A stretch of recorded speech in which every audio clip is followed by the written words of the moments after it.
Yo, how's it going guys? AdamX here, and in today's video we're going to be talking about the new Fortnite features that got introduced with the new NVIDIA driver. So some of these features can lower your input delay, some of them can boost your FPS, and some of them can insanely lower your FPS. So a couple of days ago, NVIDIA announced that real-time ray tracing and DLSS are coming to Fortnite. But what's more exciting than that is the new NVIDIA Reflex Low Latency. So before we get into the video, let me explain to you what each of these features do and what they actually are. So let's start by real-time ray tracing, which some of you might also call RTX. So the easiest way to explaining is gonna be by showing you the comparisons of RTX on versus RTX off in pictures. So let's get into it.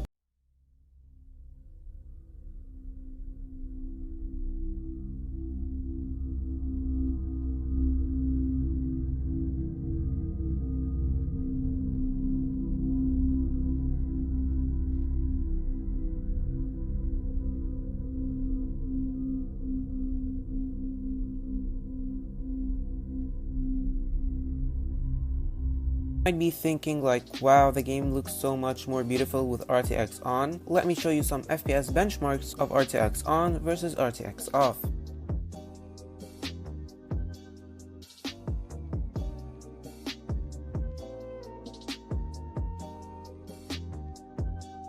So as you can see, your frame rate can get so much worse with RTX on since it's improving the overall graphics quality, but Fortnite and NVIDIA considered that as well. So they also added DLSS. So DLSS, also known as Deep Learning Super Sampling, uses the power of the tensor cores in the RTX cards to boost your FPS and generate a sharp quality image that can approach or exceed native rendering. So what's good about this is that you can use it with ray tracing on and ray tracing off. So if you're a casual playing, just trying to play Fortnite on extremely good graphics, you can turn on DLSS on either quality, balanced, or performance to make your FPS a little bit higher. But to be honest with you guys, till now all I'm seeing is RTX 2080 Ti's suffering to achieve 60 FPS with ray tracing on and DLSS on performance. And honestly, even the benchmarks my friend did for me, since I don't have an RTX card, DLSS isn't improving FPS that much.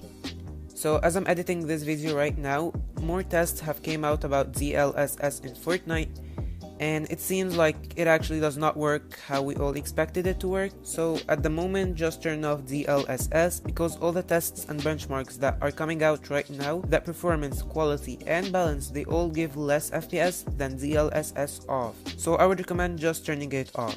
So now that we talked about ray tracing and DLSS, let's talk about the NVIDIA Reflex Low Latency.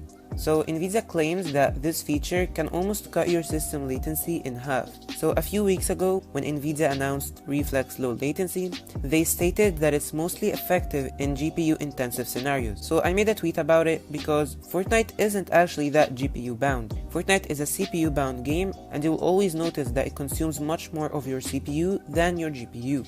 So that kinda confused me a little bit, so I just said I will wait and see how it goes. And today the new driver dropped introducing NVIDIA Reflex Low Latency. I installed it and hopped into a game, then tried out NVIDIA Reflex setting to on. And to be honest guys, I felt no difference at all, but keep in mind I'm saying I felt. And you can't really judge it by feeling, but you have to actually test it with a high FPS camera to make sure that the results are accurate. But I just kept going to try and see if I actually see any difference. But then I remembered NVIDIA's statement about Reflex being effective more in GPU bound scenarios. So I immediately opened my Fortnite settings and then set my textures to epic. And I immediately started to feel a difference in the game's latency, but again, I'm saying I felt a difference. Don't judge the feature by your feeling until a trusted source actually tests it out with a high FPS camera. Also, some of you might have noticed that NVIDIA Reflex Low Latency doesn't only have the option to turn on, but you can also set it to on plus boost. So basically what this boost does is overriding the power saving features in your GPU to allow the GPU clocks to stay high when the game is being heavily CPU bound. So keeping the clocks higher can consume more powerful, but it can also reduce latency slightly when the GPU is being underutilized. But some people that care about power consumption might just want to use NVIDIA Reflex Latency on enabled instead of using the boost.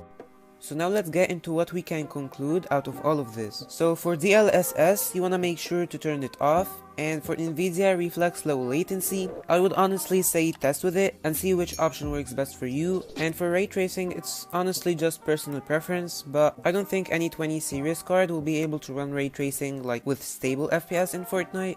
So yeah, hopefully these features get better by time. So with that being said guys, thanks for watching, make sure to like and subscribe if this video helped you, stay safe, and I'll see you all in the next one.